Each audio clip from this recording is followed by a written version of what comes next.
हर सिख दे मन अंदर जिहड़ा गुरु नूं प्यार करदा है उस दे अंदर वजूद च इउं महसूस हुंदा है जिवें टैंकां दे गोले अकाल तख्त ते नहीं पै रहे, उस दे वजूद ते पै रहे ने। वो नवां थॉट गुरु नानक साहब ने दिता है, जिस प्रथाए भाई गुरदास जी ने फरमाया, मारिया सिखा जगत विच नानक निर्मल पंथ चलाया। निर्मल जिस कोई मैल नहीं है। तुसी दुनिया भर दी एजेंसियां दे काम करन दा ढंग देखो, ये एक्सीडेंट करवाना जां इस किस्म दी साजिश, ये एक कॉमन इन्हां दी प्रैक्टिस है। उन्हें कहा कि जो दरबार साहब और सिखां दे नाल पंजाब च होया है, दे कंट्राइव्ड ए सिचुएशन कि उन्होंने खुद इस सारी सिचुएशन नूं बद तो बदतर करवाया क्योंकि वो सिख कौम नूं सजा देना चाहती सी। ते शंकरा दा यही प्रिंसिपल सी, पहले शास्त्र से मारो, अगर बच जाए तो फिर शस्त्र से मारो। हुण शास्त्र नाल मारना की है? डॉक्ट्रीन। सिख हमारे बड़े भाई हैं। ते जेड़े गुरु गोबिंद सिंह साहब ने जिस तो सानू फॉरबिड कीता, मना कीता, उहदे च भी इस गल दे उत्ते ही एम्फेसिस सी, जब लग खालसा रह न्यारा, तब लग तेज देऊं मैं सारा, जब गहे विप्रन की रीत, मैं न करो इनकी प्रतीत। एक कबीर धरती साध की, तस्कर वैसे गाहे, कि इत्थे चोर आके बैठे है, ये धरती साधु दी है, भले लोकां दी है। ते ये दो निशान साहब मीरी पीरी दे कॉन्सैप्ट दी गल, इस गल दी याद दहानी सी कि असीं पीरी दी ताबिया रहिंदे हैं, रूहानियत दियां उचाइयां नूं छूंहदे हैं, असीं मीरी दे भी वारिस हैं, मीरी दे मालक हैं। मीर शब्द फारसी दे अमीर चो आया है, जिसका मतलब सॉवरन है। फिर किवें ये सारी स्ट्रगल किस हद तक जाती है, ये वखरी गल है। ये आज़ादी दे मालक कौन बन बैठे, जिवें प्यारा सिंह निरछल दा एक कपलेट सी कि बाजी लै गए भाने शाह होरी, असी धौन भराउण दे यार ही रहे। जो असी रोज़ाना राज करेगा खालसा पढ़ते हैं, असी सिर्फ घल्लूकारियां दे विक्टम बनन दे लई नहीं है। इस चों साडी राज शक्ति दा कॉन्सैप्ट, पोलीटिकल पावर दा कॉन्सैप्ट निकलदा है। बेगमपुरा शहर को नाओ, दुख अंधो नहीं तह ठाओ, ना तशवीश खिराज ना माल, खौफ ना खता ना तरस जवाल, अब मोहे खूब वतन गह पाई, ऊहा खैर सदा मेरे पाई। वाहिगुरु जी का खालसा, वाहिगुरु जी की फतेह। साहिब श्री गुरु ग्रंथ साहिब जी की हजूरी भी जुड़े बैठे सतगुरु जी का अपना आपा गुरु खालसा साध संगत जीओ, ज्यों ही जून के महीने की आरंभता होंदी है, पिछले 38 वरियां तो एक वो एहसास हर सिख दे मन अंदर जिहड़ा गुरु नूं प्यार करदा है उस दे अंदर वजूद च इउं महसूस हुंदा है जिवें टैंकां दे गोले अकाल तख्त ते नहीं पै रहे, उस दे वजूद ते पै रहे ने। गुरु अर्जन साहिब दी शहादत जेठ महीने दे नाल जुड़ी हुई पहलां ही असीं इतिहास विच याद करदे सी। बाबा बंदा सिंह बहादुर दी शहादत भी इस महीने दे नाल ही जुड़ी हुई है। और जिहड़ा सिख राज जदों असीं अज खालिस्तान की गल करते हैं, तो जिहड़ा रोल मॉडल जिसका सरकारी नाम सरकारे खालसा जीओ सी, बेशक बहुत बार असीं लाहौर दरबार या महाराजा रंजीत सिंह का राज ये सधारण लफज कहते हैं, पर जिहड़ी स्टैंप है उस दे उत्ते जिहड़ा उहदा ऑफिशियल नाम है सरकारे खालसा जीओ। ये बड़े बहुत बार जिहड़ी शब्द चोण हुंदी है, जो असी शब्दों की गल करते हैं, शब्द बहुत अहमियत वाले होंगे ने। खालसा जदों असी गुरु अगे भी मंगते हैं कि जहाँ जहाँ खालसा जी साहिब तहाँ तहाँ रक्षया रियायत। हुण इत्थे भी खालसा, क्योंकि गुरु आप खालसे च बैठ गया, असी गुरु साहिब गुरु पातशाह ये लफज वरतते हैं। असी कृपान बेशक ਜਦੋਂ ਸੰਤ ਜਰਨੈਲ ਸਿੰਘ ਜੀ ਖਾਲਸਾ ਪਿੰਡਾਂ ਵਾਲੇ ਕਿਰਪਾਨ ਲਫ਼ਜ਼ ਨੂੰ ਬਿਆਨਦੇ ਸਨ ਤੇ ਉਹ ਫਰਮਾਉਂਦੇ ਸਨ ਕਿ ਇਹ ਦੋ ਲਫ਼ਜ਼ਾਂ ਦਾ ਮੇਲ ਹੈ, ਕਿਰਪਾ ਤੇ ਆਨ। ਕਿਰਪਾ ਬਖਸ਼ਿਸ਼ ਹੈ, ਬਲੈਸਿੰਗ ਹੈ, ਗ੍ਰੇਸ ਹੈ, ਉਸ ਰੱਬ ਦਾ ਇੱਕ ਜਲਵਾ ਹੈ, ਉਸ ਦਾ ਇੱਕ ਜ਼ਹੂਰ ਹੈ। ਆਨ ਅਣਖ ਨੂੰ ਕਹਿੰਦੇ ਨੇ, ਗੈਰਤ ਨੂੰ ਕਹਿੰਦੇ ਨੇ, ਸਵੈਮਾਨ ਨੂੰ ਕਹਿੰਦੇ ਨੇ, ਹਿਊਮਨ ਰਾਈਟਸ ਨੂੰ ਕਹਿੰਦੇ ਨੇ, ਹਿਊਮਨ ਡਿਗਨਿਟੀ ਨੂੰ ਕਹਿੰਦੇ ਨੇ। ਸੋ ਜ਼ਾਹਰ ਹੈ ਕਿ ਜਦੋਂ ਆਨ ਤੇ ਹਮਲਾ ਹੋਏ, ਔਰ ਇਸ ਆਨ ਤੇ ਹਮਲੇ ਨੂੰ ਗੁਰੂ ਨਾਨਕ ਸਾਹਿਬ ਨੇ ਡਿਫਾਈਨ ਕੀਤਾ ਸੀ, ਜੇ ਜੀਵੈ ਪਤ ਲੱਥੀ ਜਾਏ ਸਭ ਹਰਾਮ ਜੇਤਾ ਕਿਛ ਖਾਏ। ਜਿਹੜੇ ਇੰਡੀਵਿਜੂਅਲ ਵਿਅਕਤੀ ਜਾਂ ਜਿਹੜੀਆਂ ਕੌਮਾਂ ਬੇਪਤ ਹੋ ਕੇ ਜਿਉਂਦੀਆਂ ਨੇ, ਉਹ ਹਰਾਮ ਖੋਰ ਨੇ, ਹਲਾਲ ਖੋਰ ਨਹੀਂ ਨੇ। ਔਰ ਜੇ ਤੁਸੀਂ ਰੂਹਾਨੀ ਮਤਲਬ ਫਿਰ ਹਰਾਮ ਤੇ ਹਲਾਲ 'ਚ ਜਾਓ। ਅਸੀਂ ਆਮ ਸਧਾਰਨ ਕਿਰਤੀ ਸਿੱਖ ਵੀ ਕਹਿੰਦੇ ਨੇ ਕਿ ਮੇਰੀ ਕਮਾਈ ਹੱਕ ਹਲਾਲ ਦੀ ਹੈ, ਕਿ ਜਿਹੜਾ ਰੱਬ ਨੂੰ ਪ੍ਰਵਾਨ ਹੈ। ਔਰ ਹੱਕ ਲਫ਼ਜ਼ ਇਸਲਾਮ ਦੇ ਵਿੱਚ ਰੱਬ ਦੇ ਲਈ ਵੀ ਇਸਤੇਮਾਲ ਹੁੰਦਾ ਹੈ। ਰੱਬ ਹੱਕ ਹੈ, ਰੱਬ ਅਦਲ ਹੈ। ਹੁਣ ਬਹੁਤ ਵਾਰ ਲਫ਼ਜ਼ ਅਦਾਲਤ ਇਸਤੇਮਾਲ ਹੁੰਦਾ ਹੈ। ਅਦਾਲਤ ਜਿੱਥੇ ਅਦਲ ਦਿੱਤਾ ਜਾਂਦਾ ਹੈ, ਅਦਲ ਪੁਰਾਣਾ ਅਰਬੀ ਦਾ ਲਫ਼ਜ਼ ਇਨਸਾਫ ਲਈ ਹੈ। ਜਦੋਂ ਅਸੀਂ ਇਹ ਕਹਿੰਦੇ ਹਾਂ ਕਿ ਸਿੱਖ ਸੱਚ, ਹੱਕ, ਇਨਸਾਫ ਦੇ ਰਸਤੇ ਦਾ ਪਾਂਧੀ ਹੈ, ਤੇ ਰੱਬ ਸੱਚ ਹੈ, ਅਲਟੀਮੇਟ ਟਰੂਥ ਹੈ। ਸਾਡੀ ਜ਼ਿੰਦਗੀ ਦਾ ਮਕਸਦ ਇਹੀ ਸਵਾਲ, ਕਿਵ ਸਚਿਆਰਾ ਹੋਈ ਹੈ, ਕਿਵ ਕੂੜਾ ਟੁੱਟਿਆ ਪਾਲ। ਸਾਰੀ ਟਰੈਵਲਿੰਗ, ਸਾਰੀ ਜਦੋਜਹਿਦ, ਸਾਰੀ ਮੁਸ਼ੱਕਤ, ਸਾਰੀ ਘਾਲਣਾ ਤੇ ਇਹੀ ਹੈ ਕਿ ਕਿਵੇਂ ਸਚਿਆਰੇ ਹੋਣਾ, ਕਿਵੇਂ ਕੂੜ ਦੀ, ਝੂਠ ਦੀ ਕੰਧ ਨੂੰ ਤੋੜਨਾ। ਤੇ ਜਵਾਬ ਹੈ ਹੁਕਮ ਰਜ਼ਾਈ ਚੱਲਣਾ ਨਾਨਕ ਲਿਖਿਆ ਨਾਲ। ਹੁਕਮ ਤੇ ਰਜ਼ਾ ਦੇ ਵਿੱਚ ਜਿਉਣ ਦੀ ਗੱਲ, ਤੇ ਹੁਕਮ ਤੇ ਰਜ਼ਾ ਰੱਬ ਸਭ ਤੋਂ ਵੱਡਾ ਅਦਲ ਦੇਣ ਵਾਲਾ, ਇਨਸਾਫ ਦੇਣ ਵਾਲਾ।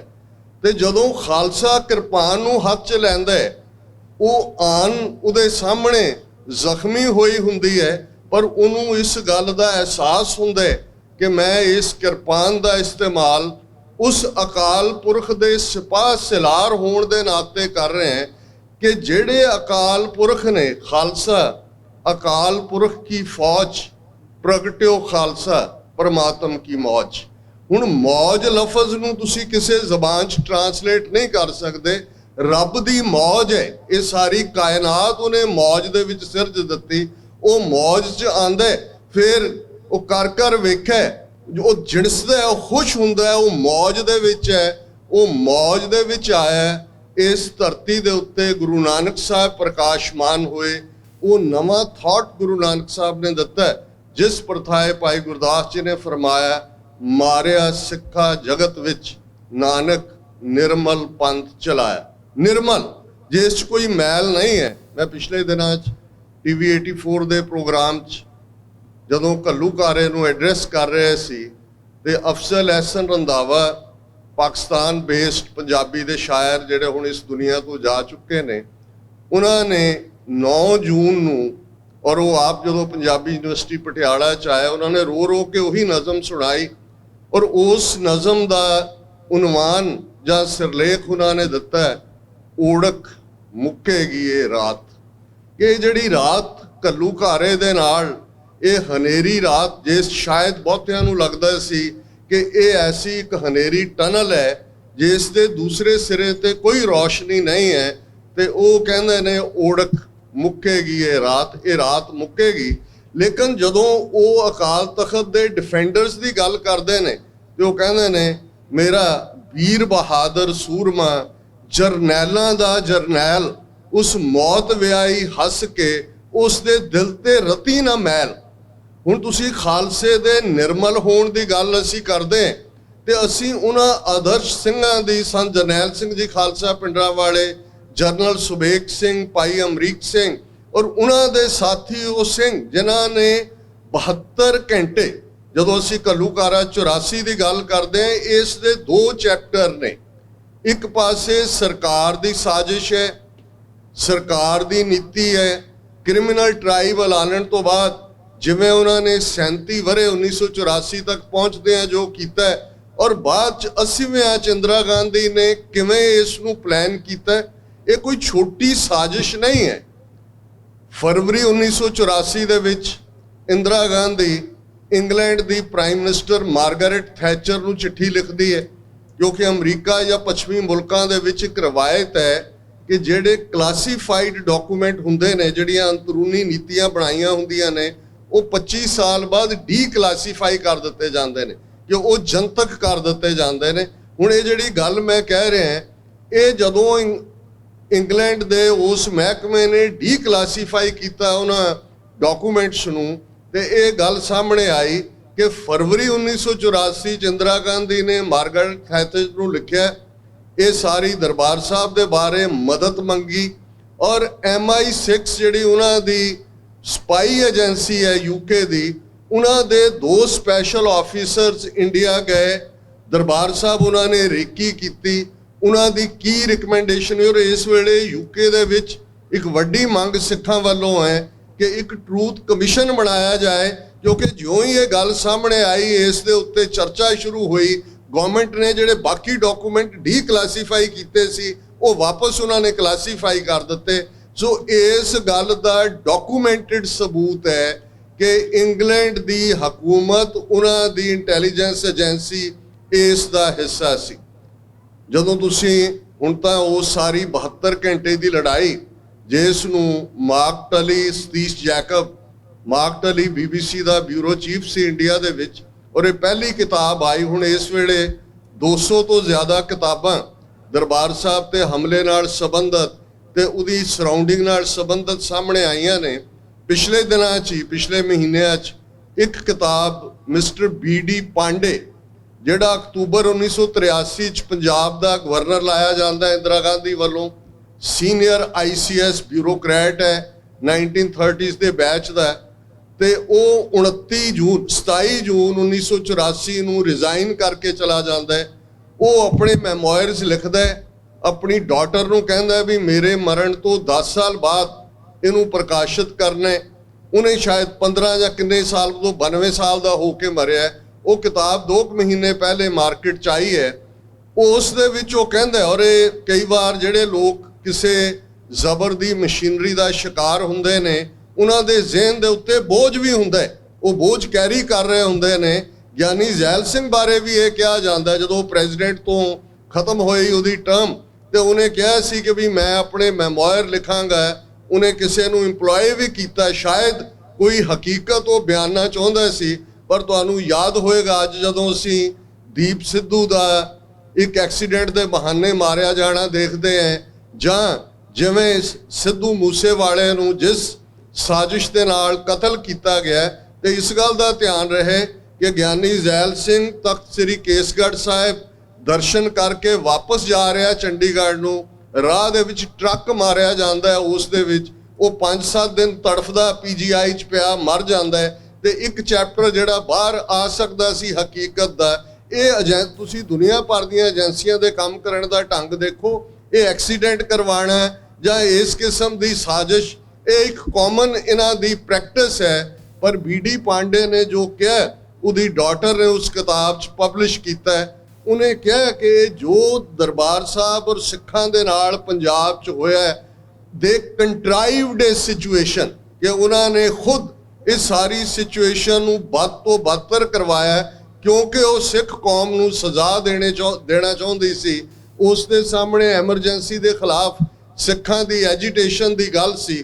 ਹੁਣ ਇਹ ਸਾਰੇ ਫੈਕਟ ਇਸ ਵੇਲੇ ਮੌਜੂਦ ਨੇ, ਉਹਨਾਂ ਦੀ ਸਾਜ਼ਿਸ਼, ਔਰ ਇਸ ਦੇ ਵਿੱਚ ਕਿਸ ਹੱਦ ਤੱਕ ਮੋਸਾਦ, ਇਜ਼ਰਾਈਲ ਦੀ ਇੰਟੈਲੀਜੈਂਸ ਏਜੰਸੀ ਦਾ ਰੋਲ ਹੈ, ਕਿਸ ਹੱਦ ਤੱਕ ਬਾਕੀ KGB। ਇਸ ਗੱਲ ਦਾ ਧਿਆਨ ਰਹੇ ਕਿ ਸੋਵੀਅਤ ਯੂਨੀਅਨ ਦੀ ਖੁਫੀਆ ਏਜੰਸੀ KGB ਸੀ, ਅੱਜ ਵੀ ਰਸ਼ੀਆ ਦੀ ਹੈ। ਔਰ ਉਸ ਵੇਲੇ ਕਮਿਊਨਿਸਟ ਪਾਰਟੀ ਦੀ ਆਫੀਸ਼ੀਅਲ ਪਬਲਿਕੇਸ਼ਨ ਪ੍ਰਾਵਦਾ, ਇਹ ਉਸਦਾ ਰਸ਼ੀਅਨ ਜ਼ਬਾਨ 'ਚ ਨਾਂ ਹੈ, ਮਾਸਕੋ ਤੋਂ ਛਪਦੀ ਸੀ। ਸਭ ਤੋਂ ਪਹਿਲਾਂ ਜੂਨ 84 ਦੇ ਹਮਲੇ ਨੂੰ ਵੈਲਕਮ ਕਰਨ ਵਾਲਿਆਂ 'ਚ ਪ੍ਰਾਵਦਾ ਸੀ ਕਿ ਉਹਨਾਂ ਨੇ ਉਸ ਨੂੰ ਸਰਾਹਿਆ ਵੀ। ਔਰ ਜੇ ਤੁਸੀਂ ਬਾਰਬਰਾ ਕ੍ਰੋਸੈਟ, ਜਿਹੜੀ ਕਿਸੇ ਵੇਲੇ ਨਿਊਯਾਰਕ ਟਾਈਮਸ ਦੀ ਬਿਊਰੋ ਚੀਫ ਸੀ ਦਿੱਲੀ ਦੇ ਵਿੱਚ, ਰਿਟਾਇਰ ਹੋਣ ਤੋਂ ਬਾਅਦ ਉਸ ਨੇ ਕਿਤਾਬ ਲਿਖੀ, LA ਦੇ ਵਿੱਚ ਉਹਦੀ ਰਿਲੀਜ਼ ਵੀ ਹੋਈ। ਮੈਂ ਵੀ ਉਸ ਸਮਾਗਮ 'ਚ, ਅੱਜ ਤੋਂ 20-25 ਸਾਲ ਪੁਰਾਣੀ ਗੱਲ ਹੈ, ਇੰਡੀਆ ਇਨ ਦਾ 21st ਸੈਂਚੁਰੀ, ਇਹ ਉਹਦੀ ਕਿਤਾਬ ਦਾ ਨਾਂ ਹੈ। ਔਰ ਇਹ ਬਾਰਬਰਾ ਕ੍ਰੌਸਟ ਦਾ ਕਹਿਣਾ ਸੀ ਕਿ ਦਿੱਲੀ KGB ਦਾ ਹੈੱਡਕੁਆਰਟਰ ਸੀ। ਜਿੰਨੇ ਮਿਡਲ ਈਸਟ ਦੇ ਆਪਰੇਸ਼ਨ, ਜਿੰਨੇ ਬਾਕੀ ਮੁਲਕਾਂ ਦੇ ਵਿੱਚ ਸਪਾਈਂਗ ਨੈਟਵਰਕ ਨੇ, ਉਹਨਾਂ ਨੂੰ KGB ਦਿੱਲੀ ਤੋਂ ਬੈਠ ਕੇ ਹੈਂਡਲ ਕਰਦੀ ਸੀ। ਹੁਣ ਜਦੋਂ ਅਸੀਂ Amritsar Mrs Gandhi's last battle, Mark Tully, Satish Jacob ਦੀ ਕਿਤਾਬ ਦੇਖਦੇ ਹਾਂ ਤੇ ਇਸ ਗੱਲ ਦਾ ਧਿਆਨ ਰਹੇ ਕਿ ਇਹ ਸਿਰਫ ਇੱਕ ਔਰਤ ਦੀ ਸਾਜ਼ਿਸ਼ ਨਹੀਂ ਹੈ, ਇਸ ਨਾਲ ਕਿੰਨਾ ਕੁਝ ਜੁੜਿਆ ਹੋਇਆ ਹੈ। ਇਹ ਉਹ 5 ਸਦੀਆਂ ਦੇ ਵੈਰ ਦੀ ਕਹਾਣੀ ਹੈ। ਇਹ ਸ਼ੰਕਰਾ ਦੇ, ਜਿਹਨੂੰ ਇਹਨਾਂ ਨੇ ਆਚਾਰੀਆ ਬਣਾ ਦਿੱਤਾ ਹੈ, ਜਿਹਨੇ ਬੁੱਧ ਧਰਮ ਦਾ ਖਾਤਮਾ ਕੀਤਾ ਭਾਰਤ ਚੋਂ, ਜਿਹਨੂੰ ਆਚਾਰੀਆ ਦਾ ਮਤਲਬ ਹੈ ਗ੍ਰੇਟ ਟੀਚਰ। ਤੇ ਸ਼ੰਕਰਾ ਦਾ ਇਹੀ ਪ੍ਰਿੰਸੀਪਲ ਸੀ, ਪਹਿਲੇ शास्त्र से मारो, अगर बच जाए तो फिर शस्त्र से मारो। ਹੁਣ शास्त्र नाल मारना की है? डॉक्ट्रीन। सिख हमारे बड़े भाई हैं, आप हमारी आयरन आर्म, ਇਹ ਕਹਿੰਦੇ ਸੀ ਕਿ ਜੀ ਖੜਗ ਭੁਜਾ, ਤੁਸੀਂ ਸਾਡੀ ਤਲਵਾਰ ਵਾਲੀ ਬਾਹ ਹੋ। ਅਸੀਂ ਤਾਂ ਆਪਣਿਆਂ ਚੋਂ ਇੱਕ ਮੁੰਡੇ ਨੂੰ ਸਿੱਖ ਬਣਾਉਂਦੇ ਐਸਾ।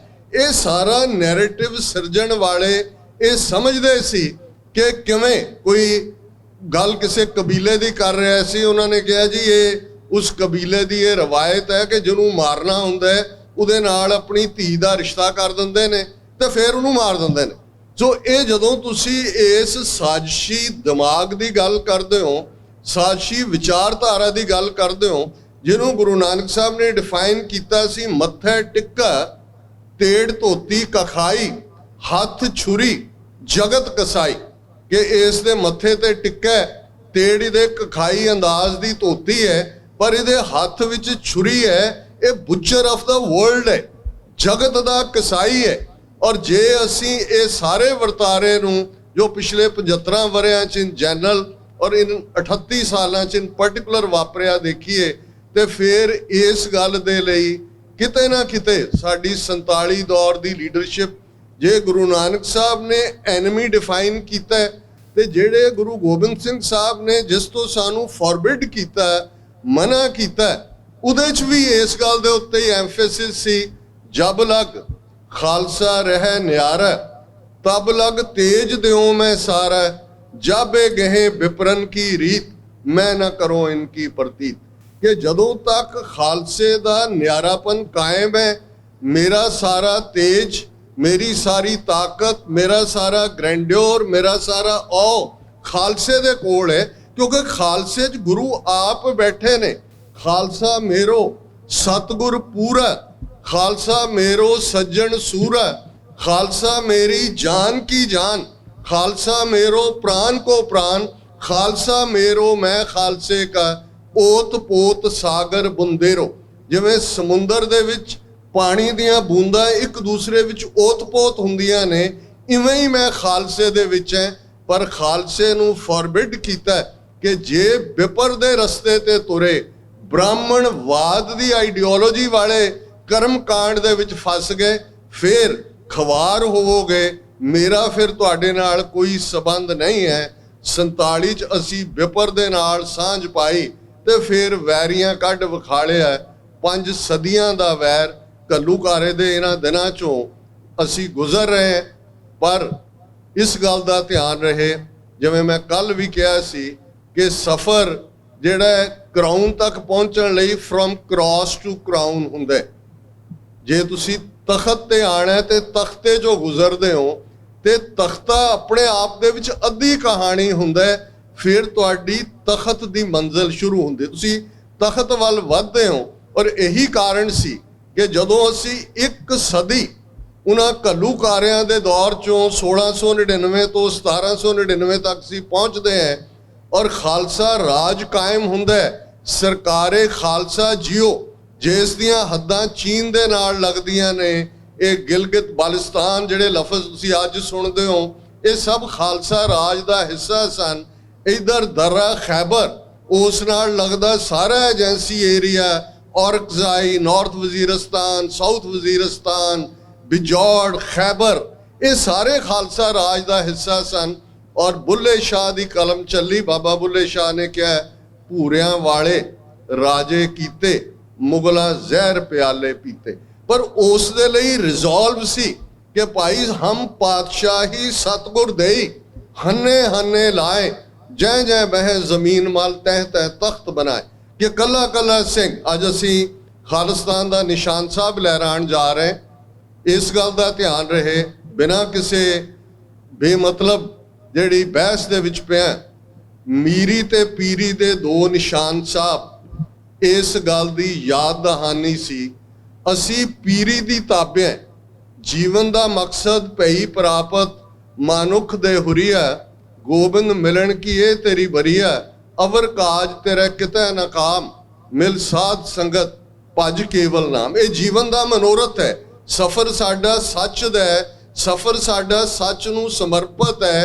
सच हक इंसाफ दे असी पंथ ही है, पर जदों अजमत दी गल है ते सानू गुरु ने समाजक फर्ज भी निभाण लई किहा है, सियासी तौर दे उत्ते भी जागरूक करदे हैं। ये याद दहानी करवाई सी तख्त बह तख्त है के लायक कि उही तख्त ते बहण दा हकदार है, कोई डिवाइन नहीं ने, कोई रब ने नहीं। जिवें आ हुण क्वीन दे 75 साल पूरे हो रहे ने, यूके सैलीब्रेशनस हो रही हैं। हुण जिहड़ी क्वीन है वो church of England the had भी है और इन्हां सारियां दे रॉयल टब्बरां दीयां करतूतां देखो फिर लगेगा भी ये आपस कित्थे बड़े हुए ने। लेकिन वो डिवाइन राइट है। पर इत्थे सी कि भाई एक कबीर धरती साध की तस्कर वैसे गाहें कि इत्थे चोर आके बैठा है, ये धरती साधु दी है, भले लोकां दी है।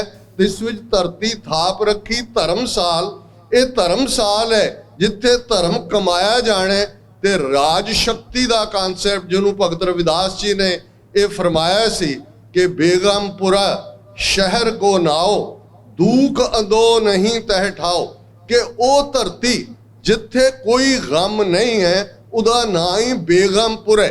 ये सिर्फ डिवाइन रीजन च नहीं है कि भाई असी रूहानियत की दुनिया च किसी एथीरियल लैंड दे विच रहिंदे हैं।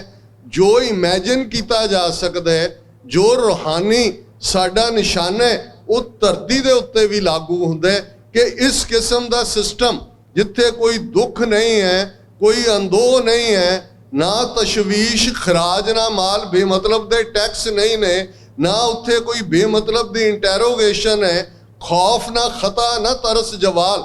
उत्थे ये नहीं है कि भाई तुहानू अद्धी रात नू आके छापे पैंदे ने, चुक के लै जांदे ने। राजेशी मुकद्दम कुत्ते जाए जगायन बैठे सुते, चाकर नैंदा पायन काओ रत पित कुत्त्यो चट जाओ। ये पोलिटिकल सिस्टम की गल सी ते जे उस पोलिटिकल सिस्टम नूं असीं अज देखीए ते अज भी ये इवें ही है। ते ये दो निशान साहब मीरी पीरी दे कॉन्सैप्ट की गल इस गल की याद दहानी सी कि असीं पीरी दी ताबिया रहिंदे हैं, रूहानियत दीयां उचाइयां नूं छूंहदे हैं।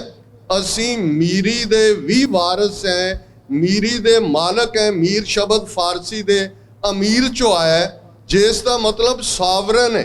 जदों असीं सिंह लफज कहते हैं, बहुत बार सिंह असीं शेर दे अर्थ तक ही रखते हैं। इस दे लई तुसीं नेटिव लैंग्वेज का शब्द देखो, अंग्रेजी च असीं क्राउन कहते हैं, तख्त कहते हैं, ते पंजाबी जां हिंदी का लफज है इहदे लई सिंघासन, सिंह दा आसन। हुण सिंह सॉवरन है, सिंह रॉयल है। कबीर साहब सारे गुरु ग्रंथ साहब च था खालसा लफज आया है, वो भी उस लिबरेटेड सोल दी सेंस च है। कहो कबीर हम पै खालसे। हुण ये लिबरेशन है, लिबरेटेड खालसा है। और जून 84 दे घल्लूकारे तो बाद पंथ ने अपना निशाना जिवें संत पिंडरां वालियां दे वाक सन कि जिस दिन भारती फौज दे पैर दरबार साहब की हदूद च पे खालिस्तान की नींह रखी जाएगी। खालिस्तान की नींह सरबत खालसा का गुरमत 5 मैंबरां की चोण 29 अप्रैल 1986 का ऐलाननामा। और मैं मुबारकबाद देना चाहता स्टॉकटन जिस इतिहासक धरती ते असी खलोते हैं। इस गल का ध्यान रहे कि मैजोरिटी इक्को वेले गल नूं नहीं समझती। जदों इत्थे बैठे साडे बाबे, साडे वो बजुर्ग जिन्हां दे अंदर सिੱਖੀ उन्हां दे रोम रोम दे विच सी, वो इमैजिन कर रहे सी, प्लान कर रहे सी कि असी अपनी धरती नूं आज़ाद करवाना है। 1912-13 का पीरीयड है, उत्थे देख लो की हो रहा है। ਉੱਥੇ ਦਰਬਾਰ ਸਾਹਿਬ ਦੇ ਅੰਦਰ ਵੀ ਅਰਦਾਸ ਹੁੰਦੀ ਸੀ ਕਿ ਮਹਾਰਾਜ ਅੰਗਰੇਜ਼ੀ ਰਾਜ ਦਾ ਸੂਰਜ ਕਦੇ ਅਸਤ ਨਾ ਹੋਏ। ਖਾਲਸਾ ਕਾਲਜ 1892-93 ਚ ਬਣਦਾ ਹੈ। ਉਹਨਾਂ ਦੀਆਂ ਕਨਵੋਕੇਸ਼ਨਸ ਹੁੰਦੀਆਂ ਸੀ। ਉਹਨਾਂ ਦਾ ਪ੍ਰਿੰਸੀਪਲ ਹਾਲਾਂਕਿ ਬਹੁਤ ਲੰਬਾ ਵਕਤ ਗੋਰੇ ਪ੍ਰਿੰਸੀਪਲ ਹੀ ਰਹੇ, ਪਰ ਗ੍ਰੰਥੀ ਸਿੰਘ ਅਰਦਾਸ ਕਰਦਾ ਸੀ ਕਿ ਮਹਾਰਾਜ ਅੰਗਰੇਜ਼ਾਂ ਦਾ ਤੇਜ ਬਲ ਰਹੇ। ਇੱਥੇ ਬੈਠਿਆਂ ਨੇ ਅੰਦਾਜ਼ਾ ਲਾ ਲਿਆ ਸੀ, ਦੇਖ ਲਿਆ ਸੀ ਕਿ ਆਜ਼ਾਦੀ ਤੋਂ ਬਿਨਾਂ ਹੋਰ ਕੋਈ ਹੱਲ ਨਹੀਂ ਹੈ।